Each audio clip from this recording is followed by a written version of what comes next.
F'Jannar li għadda komplet ix-xejra l fuq tal-ħaddiema fis-suq tax-xogħol. L-aħħar ċifri ppubblikati mill-Uffiċċju Nazzjonali tal-Istatistika juri li sal-aħħar ta' Jannar li għadda l-impjegati full-time żdiedu b'7.3% filwaqt li dawk part-time bħala impjieg ewlieni żdiedu b'4% meta mqabbel ma' Jannar tas-sena l-oħra. L-NSO qal li minn ċifri provduti mill-Aġenzija tax-Xogħol Jobs Plus joħroġ li fi żmien sena il-ħaddiema full-time żdiedu b'7.2% għal 285,537 ħaddiem.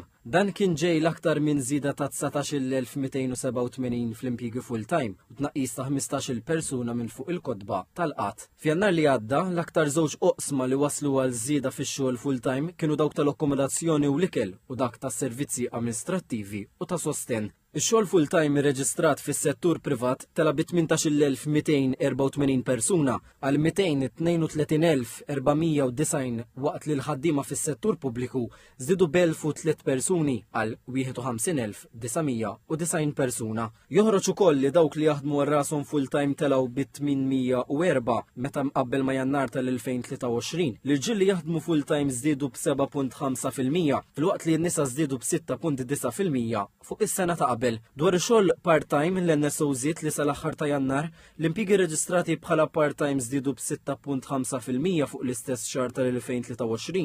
L-oqsma li l-aktar waslu għal din iż-żieda kienu l-attivitajiet professjonali, xjentifiċi u tekniċi u s-settur ta' trasport u l-ħażna. L-att ta' nies li kellhom impjieg part-time u ieħor full-time laħqu il-41,745 persuna, żieda ta' 8.7% meta mqabbel mal-istess xahar fl-2023.